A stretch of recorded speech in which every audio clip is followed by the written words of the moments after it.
La fille du dirigeant de Dubaï, la Sheikha Mahra, a divorcé bruyamment, a changé de nom et s'est fiancée à un rappeur du Bronx. Il semblait qu'elle avait rayé son passé à jamais. Mais la réalité s'est révélée bien plus sombre. Tandis que Mahra montre au monde sa liberté, son ex-mari, le Cheikh Mana, celui-là même qu'elle a publiquement humilié, apparaît de plus en plus souvent aux côtés de son père. Et pas seul, mais avec leur fille, que l'on voyait autrefois presque constamment dans les bras de sa mère. Et c'est là que surgit la question la plus désagréable. Que s'est-il réellement passé dans la vie de la Sheikha Mahra? Après ce divorce tonitruant, a-t-elle été bannie du palais et l'enfant simplement confié à son père? Et surtout, qui, au final, a vraiment été puni dans cette histoire?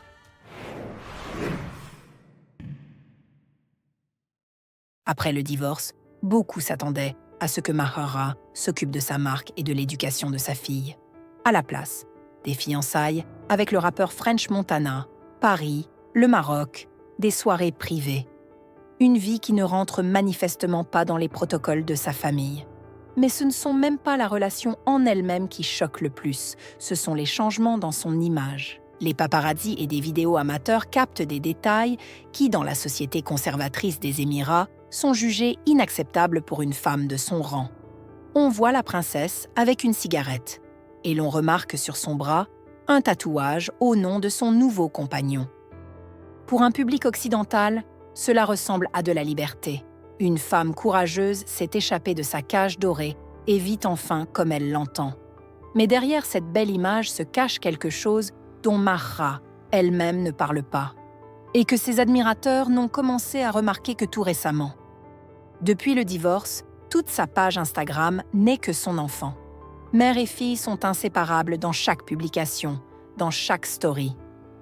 Leur dernière photo ensemble, en mai 2025, c'était le premier anniversaire de la petite. Mais ensuite, des choses étranges ont commencé à se produire. Le 15 juin, une nouvelle publication apparaît. La princesse change de nom pour Ixtiana, son prénom grec de naissance. Beaucoup l'admirent, la trouvant courageuse, libre et indépendante. Mais personne ne pouvait alors imaginer qu'à partir de ce jour-là, sa fille disparaîtrait totalement de sa page. Pas une seule photo où l'enfant est dans ses bras. Cette même mère qui, pendant des mois, ne laissait pas sa fille s'éloigner d'un pas, cesse soudain de la montrer, complètement. Mais ce n'est pas tout. Ce qui s'est passé ensuite a encore plus inquiété ses abonnés. Le 16 juin, littéralement le lendemain du changement de nom de Mahra, la première photo de la petite fille apparaît sur le compte de son ex-mari, le Cheikh Mana. La première depuis toujours. Et depuis, l'enfant est constamment avec lui, dans ses bras, en promenade, dans chaque publication. Exactement comme c'était le cas auparavant avec Mahra.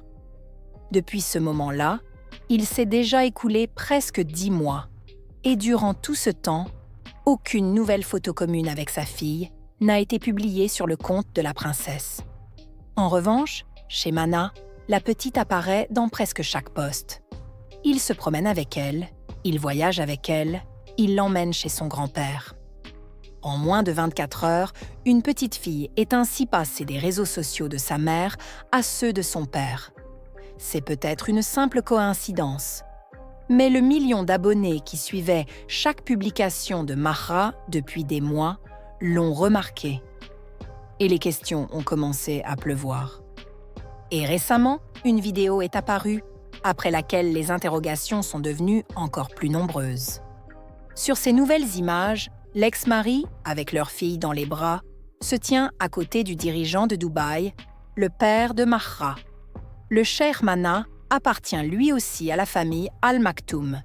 Il fait partie de la dynastie même sans ce mariage. Mais la fille du dirigeant a accusé cet homme d'adultère devant des millions de personnes. Après cela, il était difficile d'imaginer une scène aussi chaleureuse. Mana paraît serein, l'enfant dans les bras, le dirigeant à ses côtés. Une idylle familiale dans laquelle il ne manque qu'une seule personne, celle qui a annoncé publiquement le divorce. Pendant ce temps, Mahra se trouve quelque part entre Paris et New York, avec un nouveau nom, une bague à $1 million et un tatouage sur le bras, mais sans sa fille. Tout ce qu'elle peut se permettre, c'est de publier parfois des photos de sa petite, mais jamais avec elle, seulement l'enfant. Et même cela n'est pas l'aspect le plus inquiétant de cette histoire. Une bague à $1 million, un parfum baptisé Divorce, un nouvel homme, aux yeux du monde entier, Mahra a gagné. Mais dans cette famille, il semble que l'important ne soit pas qui a gagné sur Instagram, mais qui apparaît à l'image aux côtés du dirigeant. Et c'est là que cette histoire cesse d'être celle d'une seule princesse. Parce que ce qui arrive à Mahra est déjà arrivé plusieurs fois dans cette famille, et cela relève presque d'une logique implacable. Au cours des 25 dernières années, plusieurs femmes ont tenté de quitter cette famille, et leurs histoires ont été connues du monde entier. La fille Shamsa a essayé de partir en l'an 2000, alors qu'elle se trouvait en Angleterre. Mais on l'a ramenée, et plus personne ne l'a jamais revue. Une autre fille, Latifa, a tenté de s'enfuir à 2 reprises. La deuxième fois, elle a été interceptée en pleine mer, au large des côtes indiennes, et sa vidéo de témoignage, enregistrée au cas où sa fuite échouerait, a fait le tour du monde.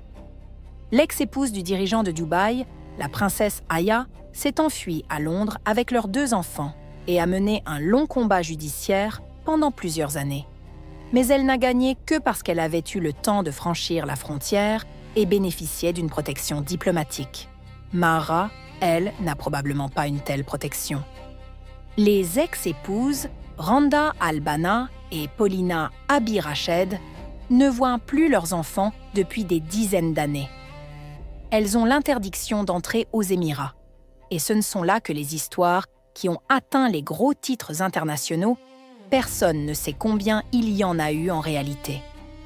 Et à la lumière de tout cela, souvenez-vous de la manière dont Mahra a divorcé. Ni en silence, ni par la voie judiciaire.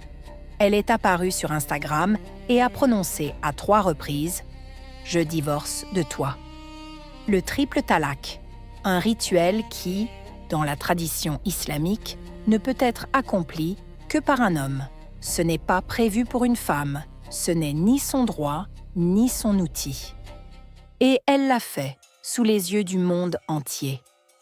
La publication a obtenu un demi-million de mentions, j'aime, et des dizaines de milliers de commentaires en quelques jours. Le monde entier l'a applaudi. Des femmes lui écrivaient des messages de soutien, les médias la présentaient comme le symbole d'une nouvelle ère, et le nombre de ses abonnés a augmenté de 1 demi-million en une semaine. Tout semblait se dérouler parfaitement. Immédiatement après le divorce, Mahra a publié une photo avec son père, accompagnée de mots qui ont serré le cœur de beaucoup. Merci pour ton soutien. Merci pour ton amour. Merci de m'avoir montré que la justice existe pour chacun. Le monde entier a vu que le père soutenait sa fille, qu'il ne la condamnait pas pour ce scandale public et qu'il se rangeait de son côté. Beaucoup ont alors écrit que Mahra était la preuve que, même dans les familles les plus conservatrices, une femme peut partir et rester protégée. Et il semblait que, si la fille du dirigeant de Dubaï pouvait se le permettre, cela signifiait que les règles changeaient enfin. Mais les traditions vieilles de plusieurs siècles se moquent de qui vous êtes, du titre que vous portez et du nombre de personnes qui vous soutiennent. Et si même une princesse, héritière de l'une des familles les plus influentes de la planète, n'a pas réussi à modifier ces règles, qu'est-ce que cela signifie pour toutes les autres ? Et c'est sans doute la partie la plus cruelle de toute cette histoire. Selon les lois émiriennes, la mère a un droit prioritaire sur l'éducation d'une petite fille. Mais elle peut le perdre si son mode de vie est jugé inapproprié ou si elle épouse un homme qui n'a pas de lien avec la famille de l'enfant. Cette même liberté pour laquelle le monde entier a applaudi Mahra a pu devenir le principal argument contre elle. Pendant que le monde entier discutait de son parfum, de son futur mari et de sa somptueuse bague, dans le silence, semble-t-il, se tranchait une toute autre question. Avec qui sa fille allait-elle rester ? Aujourd'hui, Mahra est loin de Dubaï. Elle voyage, sourit, montre au monde sa nouvelle vie. Et pendant ce temps, sa fille est dans les bras de son ex-mari, aux côtés de son grand-père, le dirigeant. Et Mahra se tait. Comme se sont tues avant elle d'autres femmes de cette famille. Pensez-vous qu'on ait réellement pu retirer sa fille à Mahra? Écrivez votre avis dans les commentaires. Si cette vidéo vous a plu, mettez un j'aime et abonnez-vous à la chaîne. À bientôt.